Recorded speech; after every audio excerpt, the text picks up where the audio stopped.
Why don't I know you? I'm new. I just moved here from Africa. What? I used to be homeschooled. Wait, what? My mom taught me at home. No, I know what homeschool is. I'm not retarded. So you've actually never been to a real school before? Shut up. Shut up. I didn't say anything. So if you're from Africa, why are you white? Bruh. Oh my God, Karen, you can't just ask people why they're white. What up, though? I'm Jay Will, aka BlackDad, and in this video, I'm gonna have to grapple with a really tough question. Something as a father that's chosen to unschool his kids that I don't think I really wanted to answer, but I'm gonna answer that question today. Is my kid gonna be a homeschool weirdo?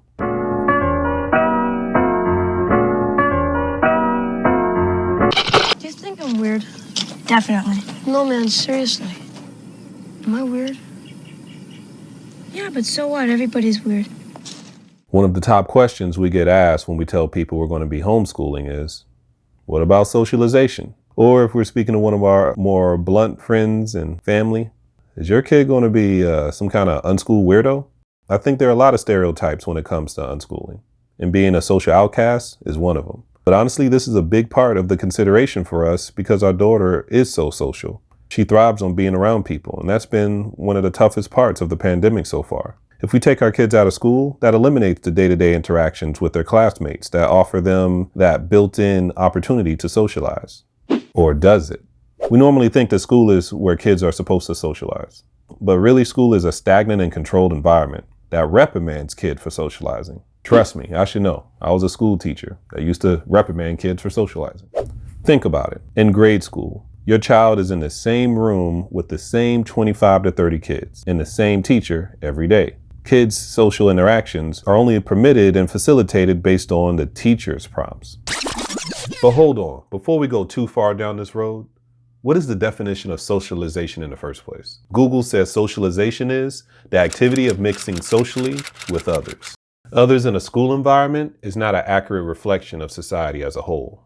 In school, students are placed with children of the same age or an authority figure who is telling them what to do and how to do it. That's not a true representation of how interactions happen in our society. The social dynamic of school incentivizes kids to be more alike, so they can fit in and avoid being targeted by their peers. If a child is different from the majority, they are bullied, outcast, and ostracized. Now, the rebuttal I often hear is that the challenging social issues, bullying, at school help prepare youth for challenging social issues as adults. But this is not a fair parallel. As an adult, if you're being bullied at your job, you would just go to HR. Worst case, you could quit and look for another job.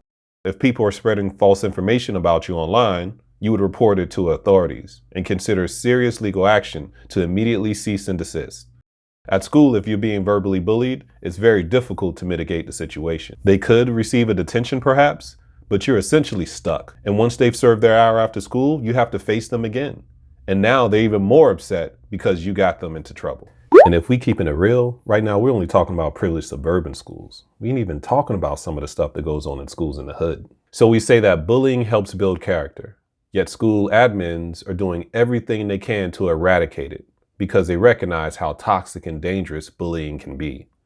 We as parents simply tell ourselves that bullying builds character just so we can feel better about the 7 to 8 hours a day that we're forcing our kids in these toxic, stressful environments. It's like we're trying to fool ourselves into making school more necessary.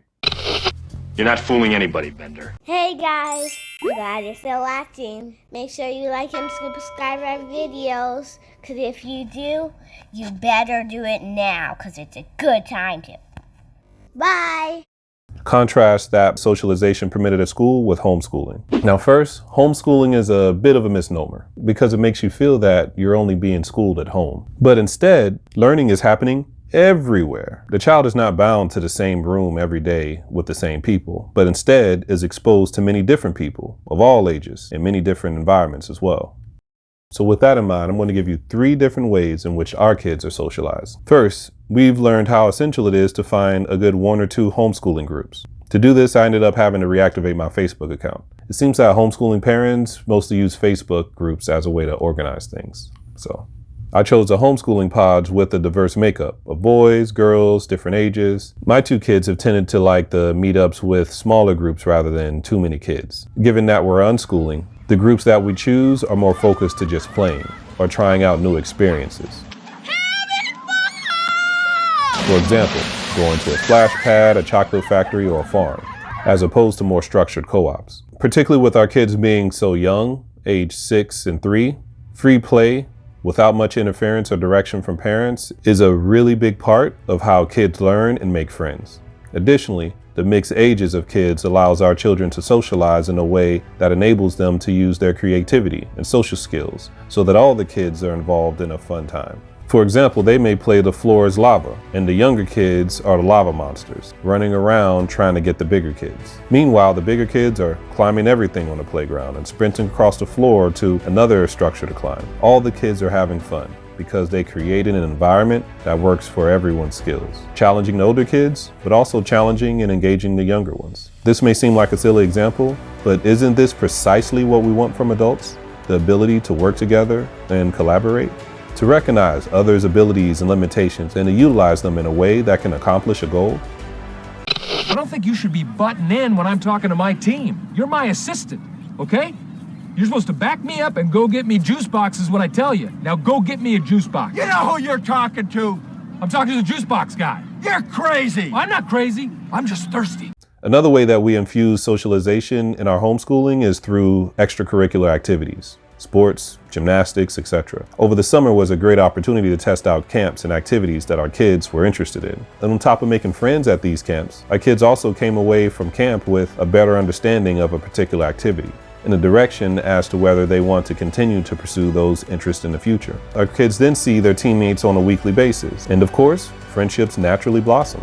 And through our involvement in the church, they also get opportunities to socialize with other kids. Finally, our kids socialize on a day-to-day basis with adults such as us or others in the community. So in our family, on a daily basis, they're negotiating or bargaining with us and each other. For example, I'll be going over different options for the week and explaining some of the things I've identified that they may be interested in. My son is all about going to the museum, but my daughter wants to go to a meetup instead. Being able to negotiate and raise different points and sell it to us and each other, those are important social skills, soft skills that many adults lack. Or maybe it's conversing with the cashier at the grocery store to ask if the gum is on BOGO, or asking the volunteer at the sea turtle hatching release if she can hold the blue filtered flashlight, and backing up her request with good rationale.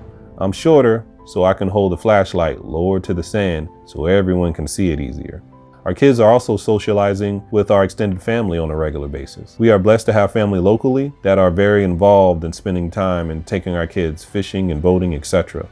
In all these interactions, our kids are having ample opportunities to socialize. The whole point of socialization to us is that we want our kids to be able to clearly communicate with other people, to treat others with respect, to be kind, to be confident, and to be able to seamlessly navigate the nuance, the give and take that naturally occurs in daily interactions with other people.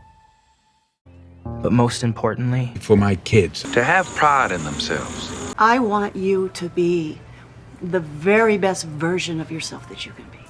But it's not about what I see. It's about what you see. Now look in this mirror and tell me again what you see. Homeschooling allows us to be very intentional with socialization.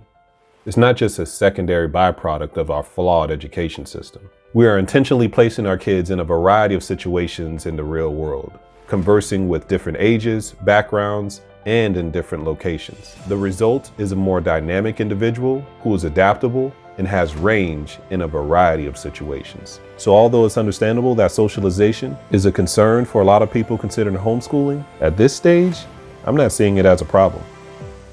Knock, knock. Who's there? Banana. Banana who? Knock, knock. Who's there? Banana. Banana who? Knock, knock. Who's there? Orange. Orange who? Aren't you glad I stopped saying banana?